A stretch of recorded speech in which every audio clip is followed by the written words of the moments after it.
এক উপদেষ্টা শপথ নিয়ে বঙ্গবন্ধুর ছবি নামেছে, সে সংবিধান বিরোধী কাজ করছে। তো জাতিসংঘ সাধারণ পরিষদের অধিবেশনে গিয়েছেন, এনসিপি কিন্তু এখনো নিবন্ধন পায় নাই। সে বলছে যে এরা সরকারের অংশীদার।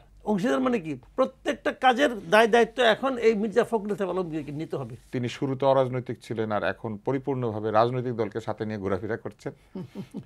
এইটা তো একটা প্রশ্ন।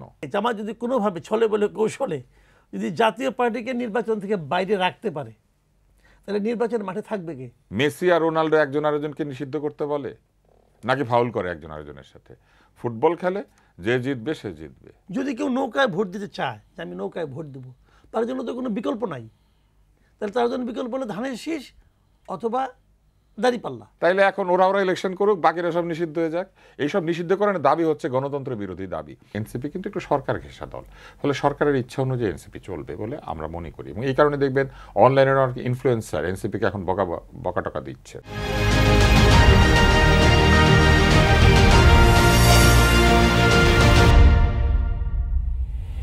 দর্শক স্বাগত কালের কণ্ঠের নিয়মিত অনুষ্ঠান কালের সংলাপে। আজ আমাদের সাথে আলোচনায় অংশ নিতে স্টুডিওতে উপস্থিত আছেন গণমাধ্যম ব্যক্তিত্ব আব্দুন নূর তুষার, এবং আমাদের সঙ্গে আর উপস্থিত আছেন সিনিয়র সাংবাদিক ও কলামিস্ট মাসুদ কামাল। আপনাদের দুজনকেই স্বাগত কালের কণ্ঠের স্টুডিওতে। দর্শক, আজকে আমরা আলোচনা করব সমসাময়িক রাজনীতি এবং অন্যান্য প্রসঙ্গ নিয়ে।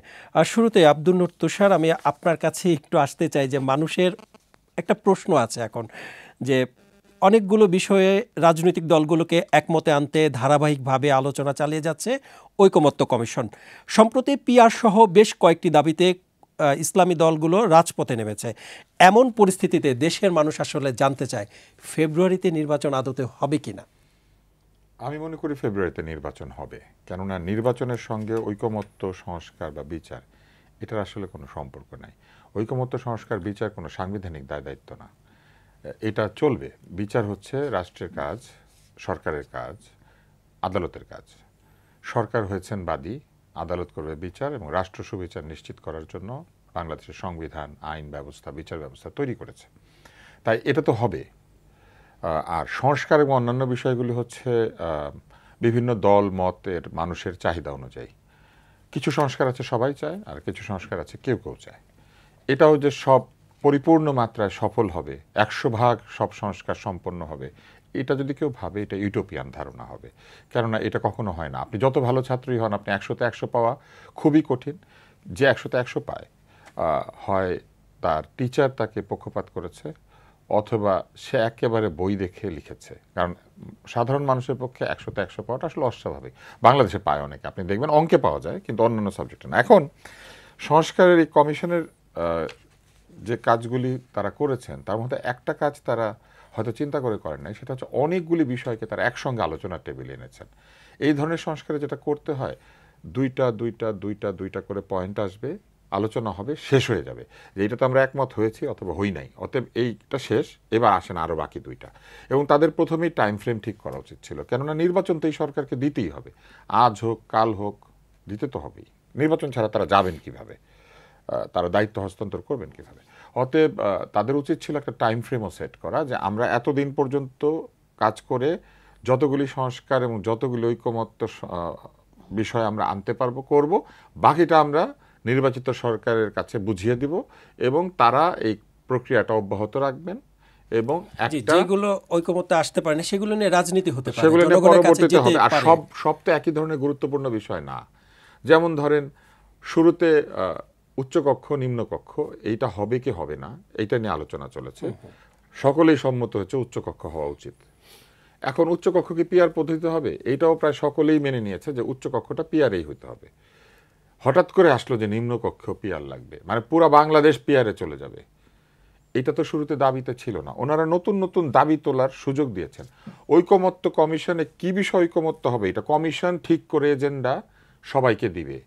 এইটা তো দেন দরবারের জায়গা না যে নতুন নতুন রাজনৈতিক দলগুলি এসে নতুন নতুন দাবি তুলবে। এটা তো কালেকটিভ বার্গেনিং এর জায়গা না। ঐকমত্য কমিশন 10টা পয়েন্টে যদি ঐক্য চায়, তারা সেটা টেবিলে দিবে, ঐক্য হবে অথবা হবে না। কিন্তু নতুন প্রস্তাব নিয়ে দলগুলো এসে হাজির হয়ে বলবে আমাদের এই প্রস্তাবে সকলকে রাজি হতে হবে, এটা তো উল্টাটা হয়ে গেল। আপনি দেখেন ইসলামপন্থী দলগুলি এখন বলছে নিম্নকক্ষে পিআর চাই, এটা তো তাদের দাবি। এটা কি ঐকমত্য কমিশনে ছিল এই আলোচনা? শুরুতে ছিল না। তাহলে এটা কোত্থেকে আসলো? এখন ধরেন আপনি আমাদেরকে এজেন্ডা ঠিক করে এখানে সাক্ষাৎকার নেবেন, আমরা দুজন একটু পরে ঢুকে বললাম যে আমাদেরকে এই বিষয়ে প্রশ্ন করতে হবে, তাহলে কি এটা আপনার অনুষ্ঠান হলো না আমাদের হলো? তো আমি আর মাসুদ কামাল ভাই এটা করতে পারি না। তো এখন সেটাই হয়েছে। আচ্ছা, এরা নতুন এজেন্ডা নিয়ে এসে বলতেছে এইটার মধ্যে ঐকমত্য হন। তো এটা তো আপনাদের দলীয় দাবি, এটা তো ঐকমত্যের দাবি ছিল না। জি, তাহলে এই নির্বাচনের বাকি আর মাত্র 4-5 মাস, আমরা যদি ফেব্রুয়ারিতে ধরে নেই নির্বাচনের, এই এত কাছে এসে আসার পরে আবার কেন রাজপথে, পিয়ার কেন রাজপথে আসলো, বা ওনারাই কেন রাজপথে? আসলে কি এটা নির্বাচন বানচালের কোনো শঙ্কা প্রকাশ করছেন কিনা? নির্বাচন বানচালের ইচ্ছা যদি থাকতো তাহলে জামাতে ইসলাম বা অন্যান্য ইসলামপন্থী দলগুলিকে তাদের সদস্যদেরকে এলাকা ভিত্তিতে কাজ করার কথা বলা, তাদেরকে এক ধরনের নমিনেশন কনফার্ম করে দেওয়া যে আপনি আমাদের এই নির্বাচনে পদপ্রার্থী হবেন, এটা কি তারা করতো? বরং সবার আগে তারাই এই সাংগঠনিক কাজটা শেষ করেছে, যেটা সুফল তারা কিন্তু এই যে ডাকসু জাকসুতে পেয়েছে। এবং এই সুফল তারা আমার ধারণা যে রাজনীতির ময়দানে ইলেকশনে গেলেও পাবে, কারণ তাদের নেতাকর্মীরা আগে থেকেই কাজ শুরু করে দিয়েছেন। তো এইটা হচ্ছে একটা, তার মানে তারা নির্বাচন চায়। দ্বিতীয় হচ্ছে, যদি তারা মনে করে যে পিআর না হলে তারা নির্বাচন করবে না, তাহলে যে 2-5টা সিট পেত সেটাও তো পাবে না। নির্বাচন কি বন্ধ থাকবে? বড় দল এবং ছোট দল যারা আছে তারা কি তখন নির্বাচনে না গিয়ে বসে থাকবে? বসে থাকবে না। যে কারণে এখন জাতীয় পার্টিকে বাদ করতে চায়, 14 দলকে বাদ করতে চায়, কারণ পিআর হলে পরে তাহলে তাদের পার্সেন্টেজ রিপ্রেজেন্টেশনটা অনেক বেড়ে যাবে। ওই একইভাবে ছোট ছোট দলগুলি যদি কালকে দেখে যে ইসলামপন্থী দলগুলি নির্বাচন করে নাই, বর্জন করেছে, এরা এসে নির্বাচন করবে এবং কিছু সিট পেয়ে যাবে, তো তাহলে কার লাভ হবে? অতএব আমার ধারণা সকলেই নির্বাচনে অংশ নেবে এবং নির্বাচনের মাধ্যমেই বাংলাদেশে নতুন সরকার আসবে, গণতান্ত্রিক একটা। 2-4-5টা সিট পেতেই কি পিআর এর জন্য? 2-4-5টা না, আপনি যদি পিআরে যান তাহলে যেটা ঘটবে সেটা হলো, ধরেন বাংলাদেশে 100 জন ভোটার আছে, 50 জন ভোট দিতে গিয়েছে। পিআর যখন হিসাব হবে ওই 50 জনের মধ্যে কত পার্সেন্ট, এটাই তো হিসাব হবে। যারা ভোট দেয় নাই তাদের টাকা তো আমরা ক্যালকুলেট করব, কাউন্ট হবে না। তাহলে এই 50 জনের মধ্যে কালকে যদি অন্য দলগুলি না থাকে এবং এরা যদি পিআর পায়, তাহলে ধরেন এরা 10-20% বা আরও বেশি ভোটও পেতে পারে। তাহলে কতগুলো আসন?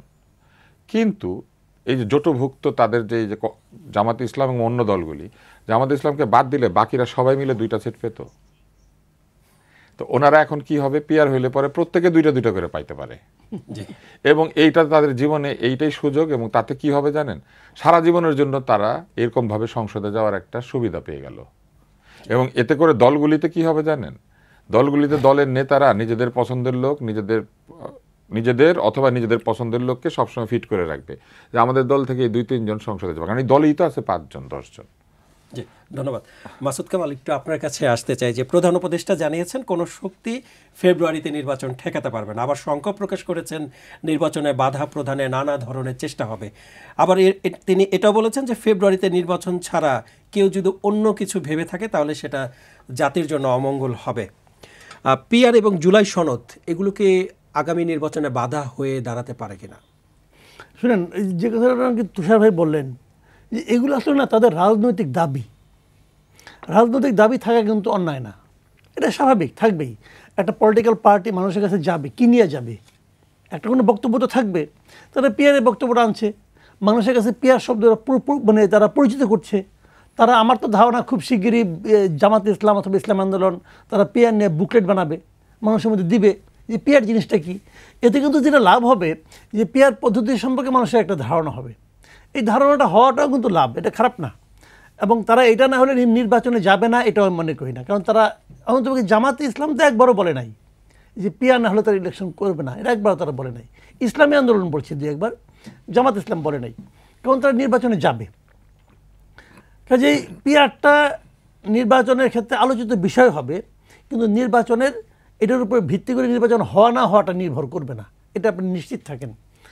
আর আরেকটা জিনিস, জুলাই সনদ। হ্যাঁ, জুলাই সনদ, জুলাই সনদ, জুলাই সনদের ভিত্তিতে, জুলাই সনদ তো একটা হবে হয়তো বা, কিন্তু জুলাই সনদের ভিত্তিতে নির্বাচন এটা সম্ভব না, এটা একদম অ্যাবসার্ড।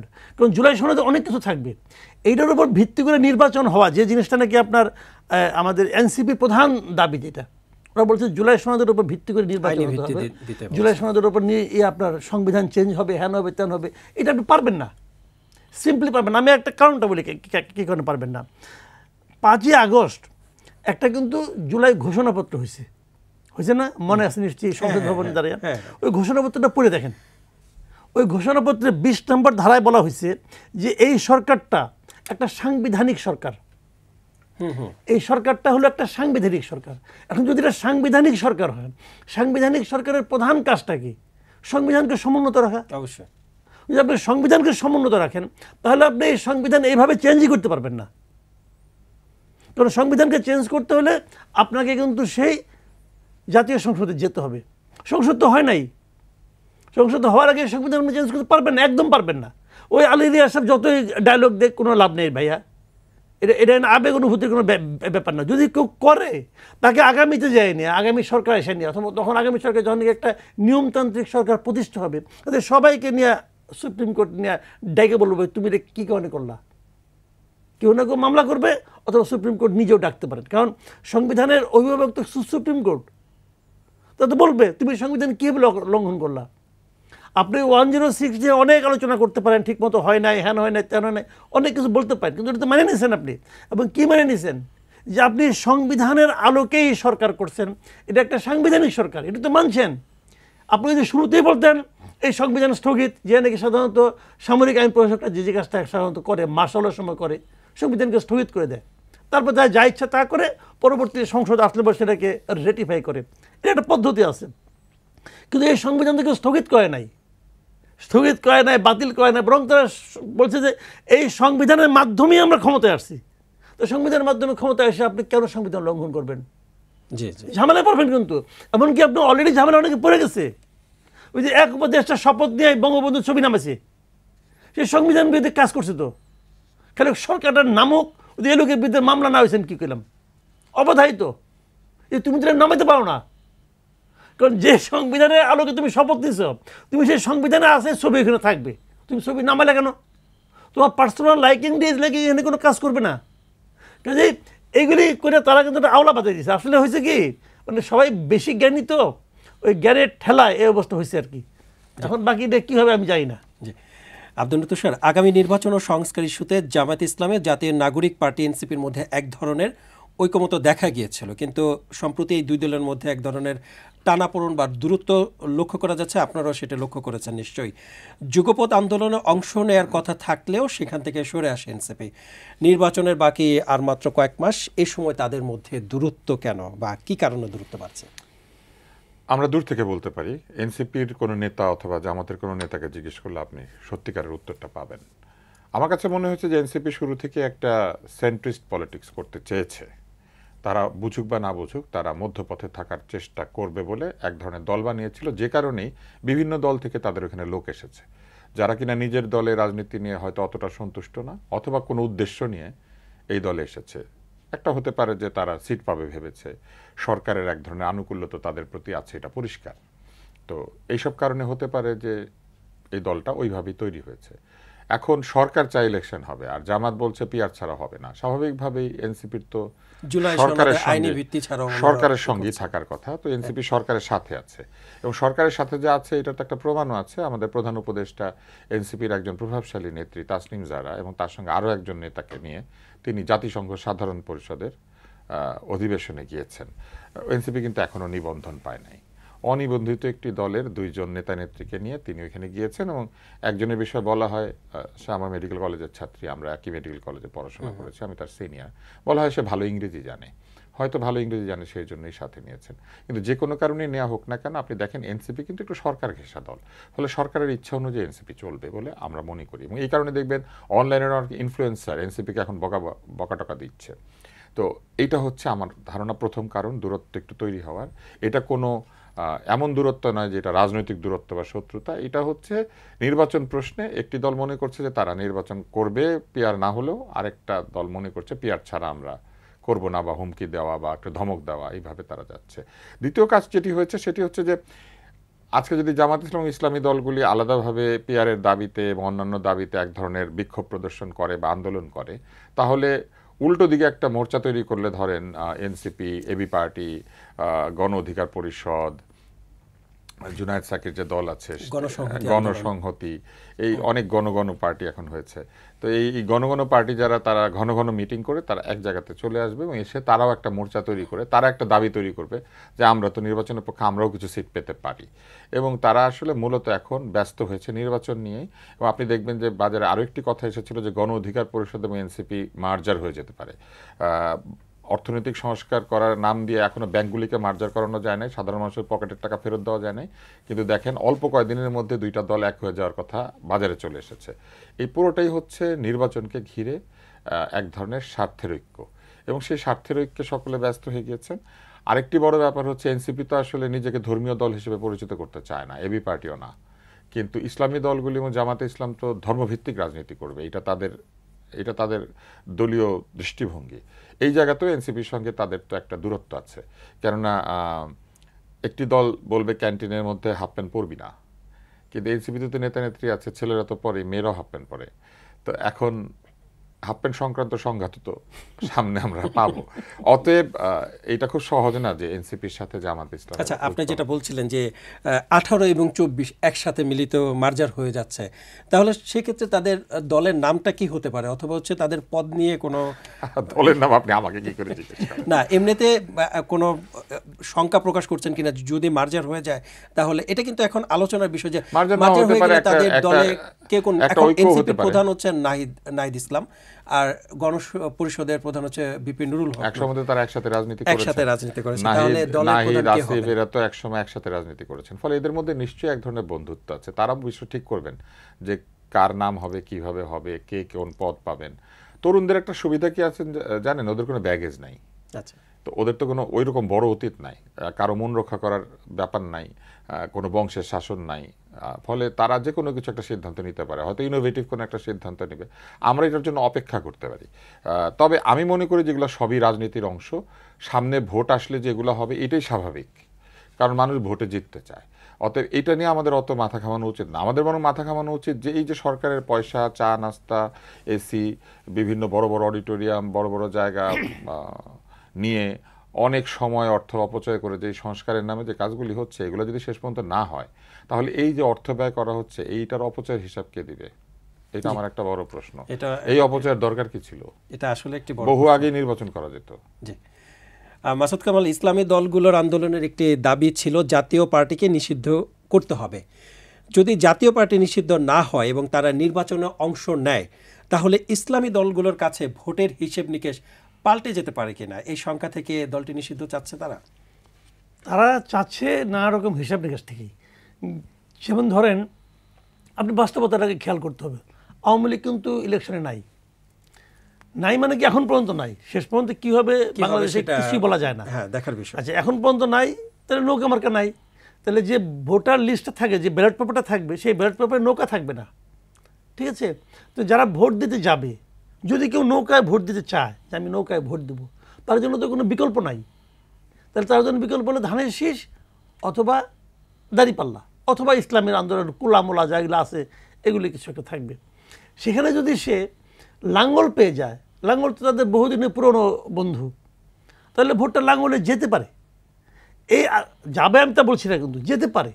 তো এই আশঙ্কাটা কিন্তু ইসলামী দল, বিশেষ করে জামাতে ইসলাম, অন্যগুলি না, বিশেষ করে জামাতে ইসলাম এটা খুব করছে। আবার এমনও আশঙ্কা তারা করছে যে বিভিন্ন জায়গায় আওয়ামী লীগের প্রচুর লোক আছে যাদের মধ্যে কোনো মামলা মোকদ্দমা নাই, কিন্তু এলাকায় তাদের প্রভাব আছে, তারা হয়তো একটা ভালো মার্কা খুঁজতেছে, তারা কিন্তু লাঙ্গল মার্কা এসে নিয়ে হাজির হইতে পারে, তারা ইলেকশন করতে পারে। তখন কিন্তু এখন আমরা কি ধরেছি, যেমন এখন আমরা ধরি কি সাধারণত ইলেকশন হলে পরে বিএনপি জামাত মূলত এই দুইটাই দল বেসিক্যালি, আর বাদ বাকিগুলি তো মনে করেন আপনার ওই 1% 2% বেশি ভোট কারো নাই। কিন্তু তো যদি এখন বিএনপি জামাত হয়, এতদিন আমরা ভাবতাম যে বিএনপি হবে, মাঝখানে আবার দেখলাম শাহজাহান সাহেব চট্টগ্রামে বলে বসছেন যে জামাতি নাকি সরকারে যাচ্ছে, বিএনপিকে নাকি বিরোধী দলে যেতে হবে। তো উনি তো বলে দিচ্ছেন যদি ওইটাও হয় হোক, কিন্তু জামাত কিন্তু ধরে নিয়েছিল যে আমি এক নাহলে দুইয়ে থাকবো। এখন যদি জাতীয় পার্টি চলে আসে এবং যদি তারা আওয়ামী লীগের সাপোর্ট পেয়ে যায়, তখন তাদের দুইয়ে থাকার অবস্থাটাও তো একটু নড়বড়ে হয়ে যাবে, এই আশঙ্কা কিন্তু আছে। সবচেয়ে ভালো হয় কি, ওই যে আমি জাতীয় পার্টিকে এখান থেকে সরাই দিতে পারি, এখানে ভালো হয় দুইটা, একটা হলো নিজের অবস্থানটা ক্লিয়ার হয়, আরেকটা ঘটনা আছে, আর একটা ঘটনা হলো কি আপনার যে এখন কিন্তু অনেক জায়গায় দেখা গেছে যে ডাকসু নির্বাচন আমরা দেখছি এবং জাকসুতে আমরা দেখছি যে আপনার মনে করেন আওয়ামী লীগের অনেক ভোট কিন্তু জামাতে গিয়েছে। এটাই কারণে এবং এটা এলাকাতেও বিভিন্ন মানে আপনার মানে প্রত্যন্ত অঞ্চলেও এটা হবে যে যখন নাকি আওয়ামী লীগ যুবলীগের নামে যখন নাকি বিএনপির লোকজন মামলা মোকদ্দমা করছে ওই সময় এই জামাতের লোকজন তাদের একজনের প্রোটেকশন দিছে, যে কারণে জামাত একটা আশা করতেছে। আর সবচেয়ে যেটা বড় সমস্যা যেটা হবে সেটা আমি বলি আপনাকে, সবচেয়ে বড় যেটা আছে, যদি জামাত যদি দেখে, জামাত যদি কোনোভাবে ছলে বলে কৌশলে যদি জাতীয় পার্টিকে নির্বাচন থেকে বাইরে রাখতে পারে, তাহলে নির্বাচনের মাঠে থাকবে কে? বিএনপি আর জামাত। তখন জামাত যদি বলে আমার পিআর বাস্তবায়ন না করলে আমি নির্বাচনে যাব না, তখন বিএনপি কাকে নিয়ে নির্বাচন করবে? আর তো কেউ নাই। কাজেই যদি জাতীয় পার্টিকে আপনি নির্বাচন থেকে বাইরে রাখতে পারেন, তাহলে আপনি কনফার্ম থাকেন পুরা নির্বাচনের যে নাটাইটা এটা থাকবে জামাতের হাতে। জামাত নিয়ন্ত্রণ করবে নির্বাচন কখন হবে, কিভাবে হবে, নিয়ন্ত্রণ করবে। নিয়ন্ত্রিত একটা নির্বাচন। এই জন্য তারা চাচ্ছে যে আমরা যাদেরকে জাতীয় পার্টিকে নিষিদ্ধ করা যায়। আচ্ছা, জাতীয় পার্টিকে নিষিদ্ধ করার প্রধান কারণ কি? যে আওয়ামী লীগের সাথে জোট করেছিল এমন বিষয়। তারা তো এগুলো বলছে যে আওয়ামী লীগের যে কুশাসন ছিল 15 বছরের, সেই সময় তাকে সহায়তা করছে। এটা একদম ভুল বলে নাই, কিন্তু এটা একদম ভুল বলে নাই। তাহলে তো অনেকেই তো অনেকের সাথে জোট করছে, এখন জোট করাটা কি দোষের? মানে না, জোট ওই অর্থে না, মানে আওয়ামী লীগের যে কুশাসন ছিল 15 বছর তো আওয়ামী লীগ খুব ভালো শাসন করছে এটা বলতে পারবেন না আপনি, কিন্তু তার মানে এই অপরাধে তাকে আপনি নির্বাচনের বাইরে রাখবেন, এই অপরাধে তাকে আপনি জনগণের কাছে যেতে দিবেন না, এটা আবার ঠিক না। আর যদি আপনি সেভাবে ধরেন 15 বছর আওয়ামী লীগকে ক্ষমতায় টিকে রাখার পেছনে এটা কি একমাত্র জাতীয় পার্টির ভূমিকা রাখছে, আর কেউ রাখে নাই? এই যে টোটাল যে আপনার প্রশাসন আমলাতন্ত্র এরা রাখে নাই? এরাও তো রাখছে। এই যে বিচার বিভাগ এরা রাখে নাই? এরাও তো রাখছে। তাহলে সব বাদ দেন, তো ওইগুলো তো পারতেছেন না আপনি করতে।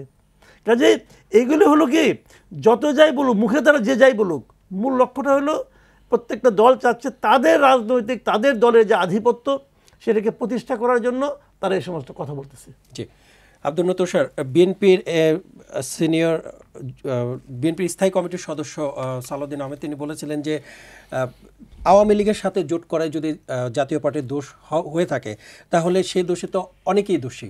তাহলে সবাইকে যদি আপনার নিষিদ্ধ করা হয় তাহলে নির্বাচন করবেন কাকে নিয়ে?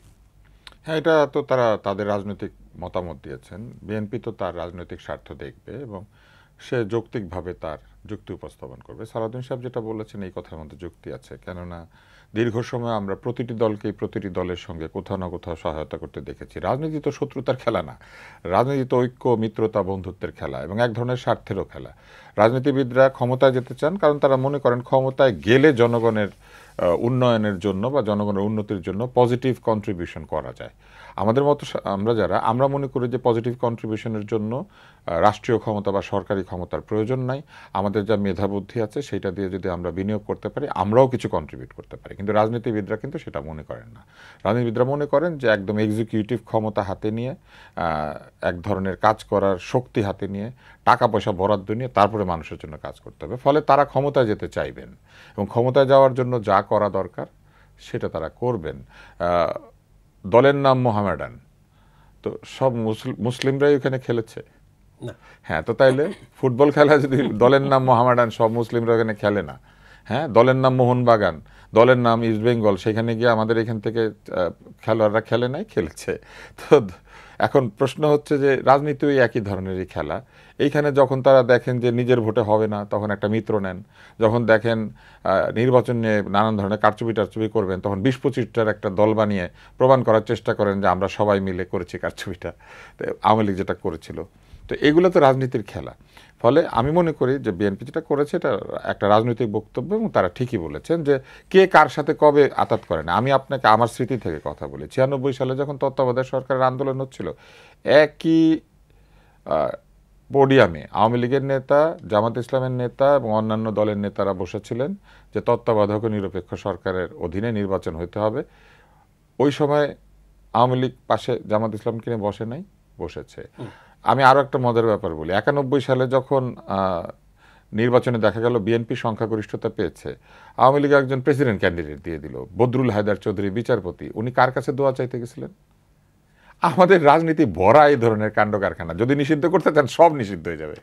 রাজনীতিই থাকবে না বাংলাদেশে। যে এমনই প্রশ্ন করেছেন, সবাইকে যদি নিষিদ্ধ করা হয় তাহলে নির্বাচন আমি আপনাকে বলি, আওয়ামী লীগ কি করেছে? জাসদ মেরেছে, এটা হচ্ছে অভিযোগ।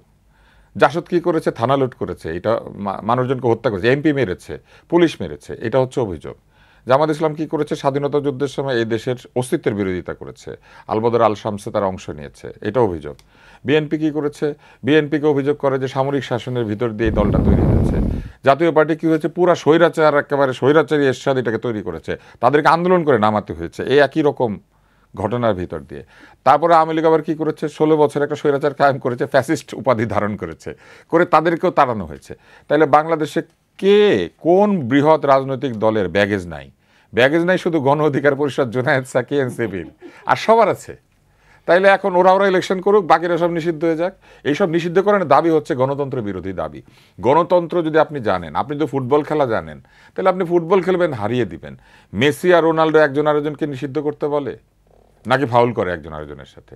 ফুটবল খেলে, যে জিতবে সে জিতবে।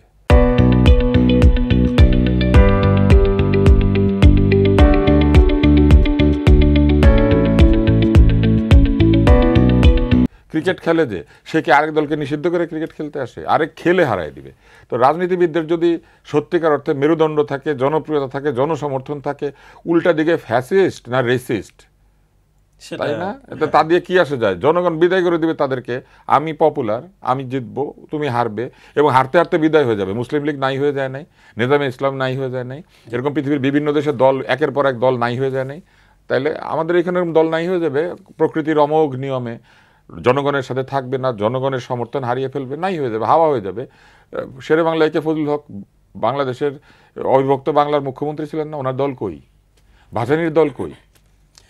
একটু যোগ করতে চাই যে ডাকসু নির্বাচন নিয়ে একটু কথা বলতে চাই। যে সম্প্রতি জামায়াতে আমির ডক্টর শফিকুর রহমান তিনি আশা ব্যক্ত করেছেন ডাকসু এবং জাকসু নির্বাচনের এর প্রভাব জাতীয় নির্বাচনে পড়বে। তিনি বলেছিলেন বিশ্ববিদ্যালয় কেন্দ্রিক নির্বাচনের প্রভাব জাতীয় নির্বাচনে পড়বে। জামায়াতের মনোনীত প্যানেলের সংখ্যাগরিষ্ঠতার পাওয়ার কারণে কি এমনটা আশা প্রকাশ করেছেন কিনা? এটা হচ্ছে যে কি আশায় বাঁধি খেলাঘর আনন্দের বালুচরে। হ্যাঁ, ছাত্র রাজনীতিতে জিতলে সেই দল কেন্দ্রে সরকার তৈরি করবে, মানে কেন্দ্রীয় সরকার তৈরি করবে, এটা ভাবার কোনো কারণ নেই। আমরা জাসদকে এরকম দেখেছি, সমস্ত বিশ্ববিদ্যালয় কলেজে একের পর এক ছাত্র সংসদে জিততে তারা কিছুই করতে পারে নাই, জীবনে কোনোদিন ক্ষমতাতে আসে নাই। যতবার ক্ষমতার অংশ নিয়েছে ষড়যন্ত্রের মাধ্যমে, কারো ষড়যন্ত্রের অংশ হয়ে অথবা ফ্যাসিস্টের অংশ হয়ে, কারো দোসর হয়ে দল পরিবর্তন করে। রব সাহেব কব বানিয়েছিলেন, ইনু সাহেব আওয়ামী লীগের পেটের মধ্যে মন্ত্রী হয়েছিলেন। জাসদের নিজের কোনো কৃতিত্ব নাই। তো এত যে জাসদের নেতারা একের পর এক ছাত্র সংসদে জিততেন, তারা কই? মান্না ভাই 2টা বিশ্ববিদ্যালয় থেকে ভিপি হয়েছেন, এমন বক্তৃতা দেন। ওনার দল কি ক্ষমতার ধারে কাছে গিয়েছে? উনি আওয়ামী লীগও যোগ দিয়েছিলেন, সেখান থেকেও পারেন নাই। তারপরে আপনি বলেন ছাত্র ইউনিয়ন, এক সময় বুয়েট এবং বিভিন্ন প্রকৌশল বিশ্ববিদ্যালয় বা প্রকৌশল কলেজে, তখন তো এত বিশ্ববিদ্যালয় ছিল না, সব প্রকৌশল কলেজ ছিল, তাদের বিরাট একটা মেধাবী ছেলে মেয়েদের একটা ব্যাপার ছিল। এমনকি ছাত্র ইউনিয়ন বেশ শক্তিশালী দলই ছিল। সেই দল কি কখনো কমিউনিস্টরা পাওয়ারে গিয়েছে? তো তারা তো অনেক ইলেকশনে জিতেছেন।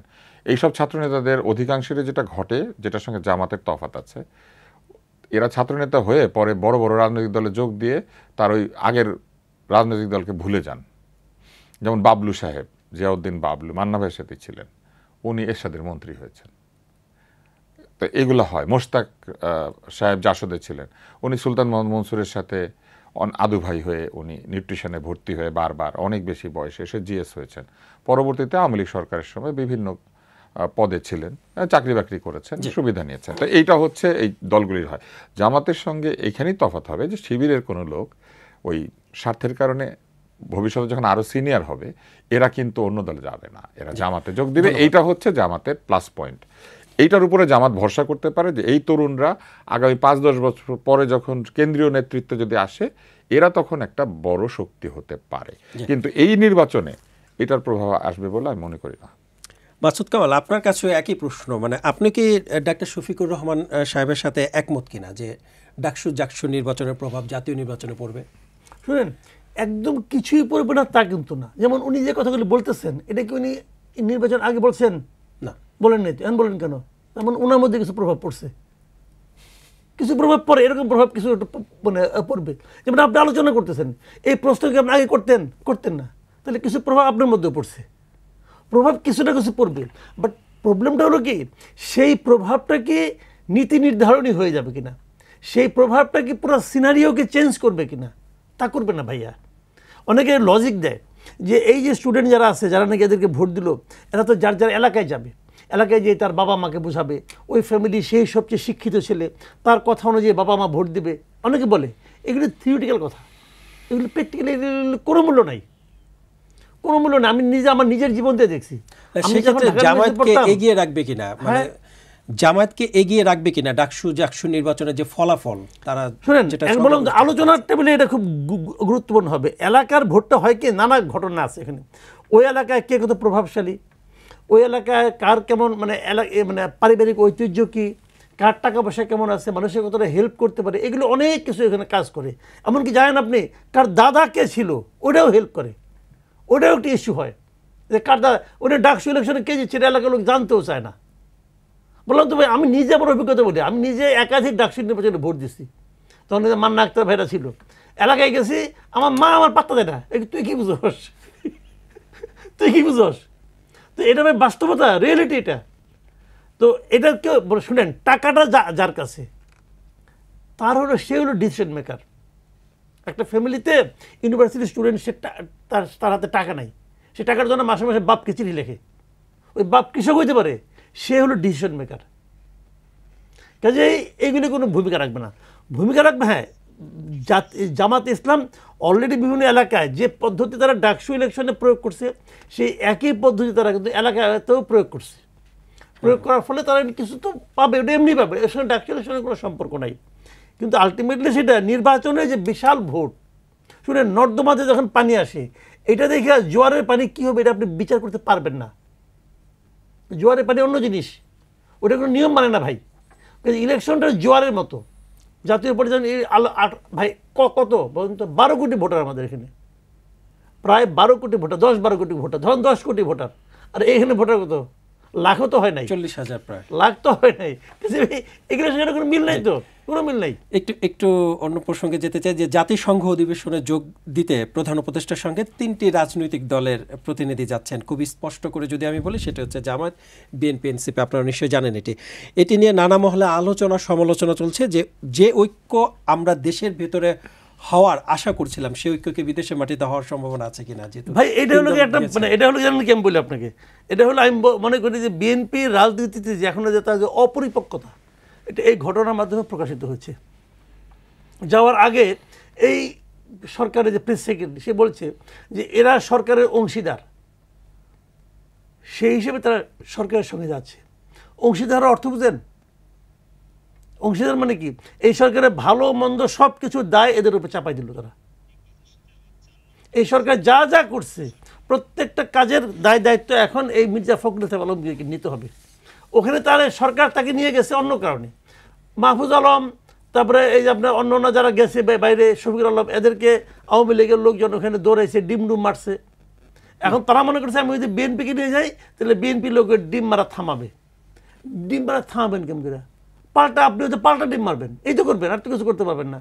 তো ডিমে 6 লাভ হয়ে যাবে, মানে লাভটা কী হবে? জি, পুরো জিনিসটা মনে করি যে এটা হলো মানে সরকার এইভাবে হয় না। সরকার এখানে যে একটা সুশাসন কায়েম করতে পারতো, সরকার ওই দিকে সমস্ত রাজনৈতিক দলগুলি নিয়ে ঐক্যবদ্ধভাবে নির্বাচন দিকে যেতে পারতো, তাহলে এটা অটোমেটিক থামতো। সরকার এখানে বিভাজনের রাজনীতি করছে, এবং যার ফল এখন সরকারকেও ভোগ করতে হচ্ছে। যারা সরকারের অংশীদার যদি কেউ হয়, যদি কেউ স্বীকার করে যে হ্যাঁ আমি অংশীদার, তাহলে তাকেও সেটাকে ভোগ করতে হবে। আচ্ছা, তাহলে যে 3 দলের যে প্রতিনিধি গেলেন, তারা কি প্রধান উপদেষ্টাকে নিরাপত্তা দিতে গিয়েছেন? যে ডিম মারা ওনারা কেন গেছে যাই না, ওনাকে নেওয়া হয়েছে এই কারণে। প্রধান উপদেষ্টার মাথা থেকে যে বুদ্ধি বেড়েছে, বুদ্ধিটা হলে এরা আমার ঢাল হিসেবে কাজ করবে। আর ওনারা গেছেন ওনাদের নিজস্ব বুদ্ধিমত্তার কারণে। ওনাদের বুদ্ধিমত্তা খুব একটা সুবিধাজনক না। জি, আব্দুল নূর তুষার, এই 3 দলের প্রতিনিধি কেন নিয়ে গেলেন তিনি? আরও তো অনেক দল ছিলেন। এটা তো উনি বলতে পারবেন, তবে এতে করে ওনার এক ধরনের সিলেক্টিভ বায়াস আছে ওনার, সেটা প্রমাণিত হয়েছে। উনি যাদেরকে পছন্দ করেন তাদের সাথে কথা বলতে চান এবং তাদেরকেই সাথে নিয়ে যান।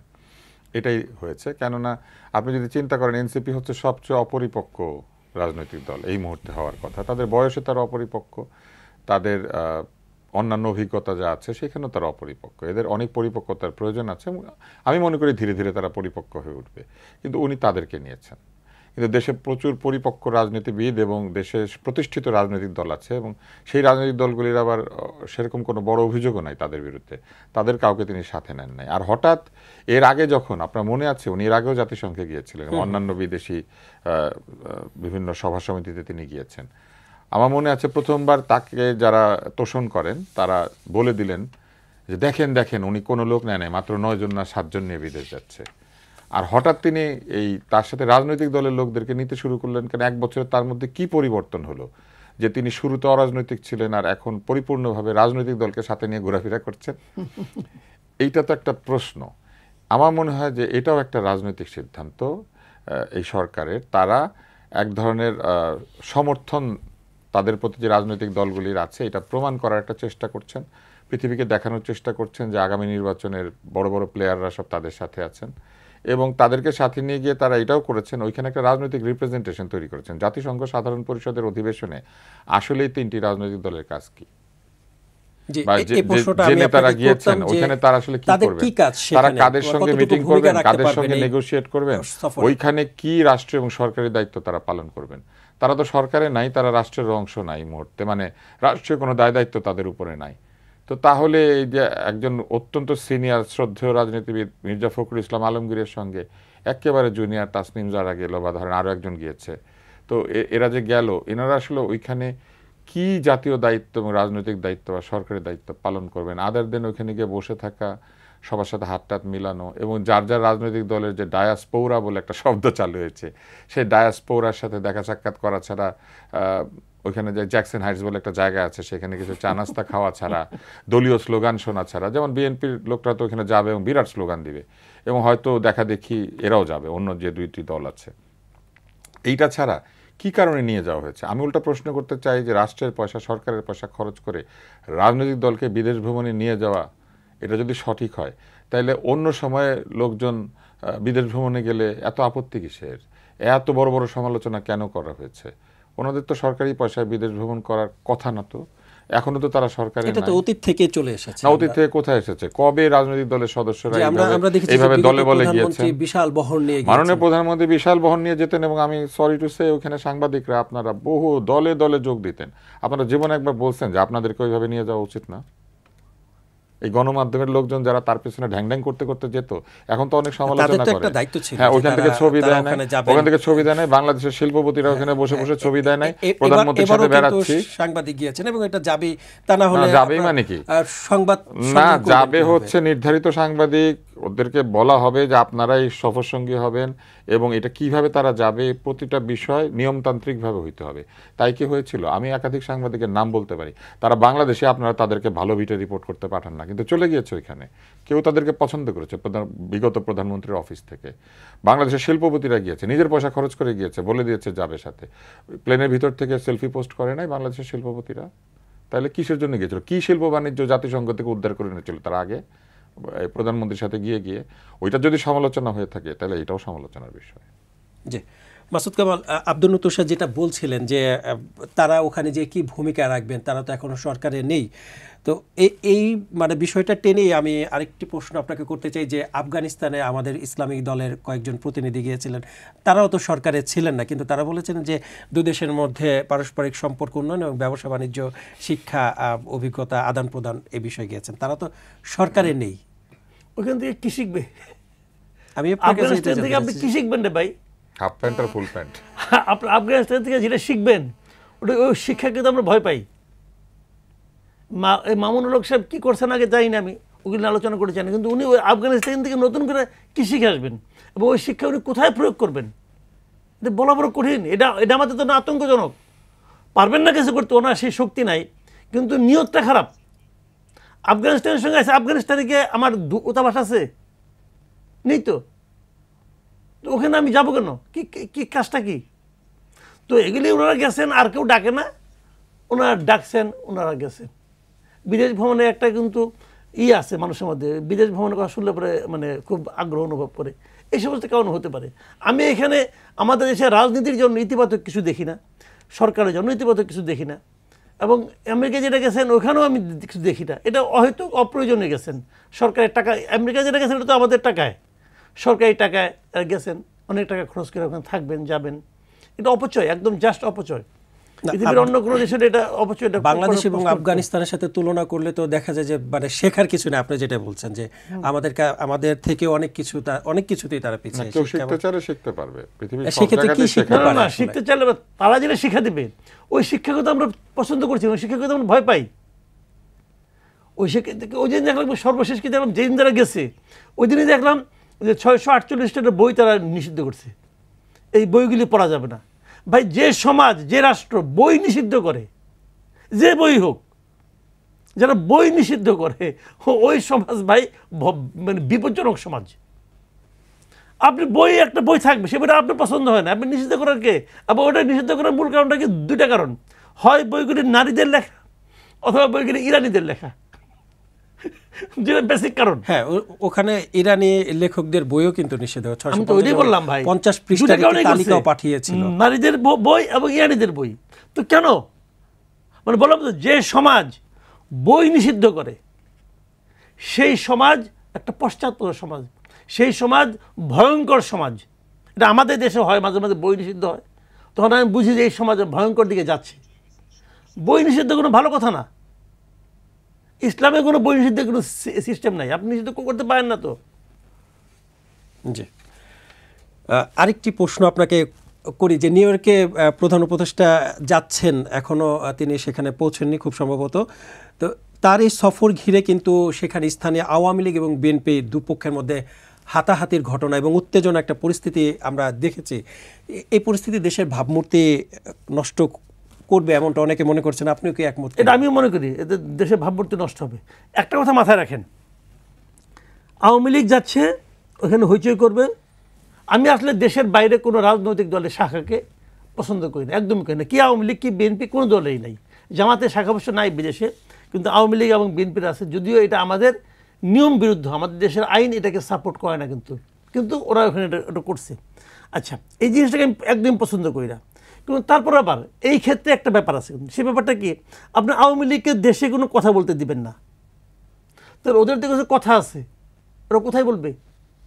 তার কোনো প্ল্যাটফর্ম দিবেন না, উনি বলতেছে এখন ওখানে বলবে, এই একটা বিষয়।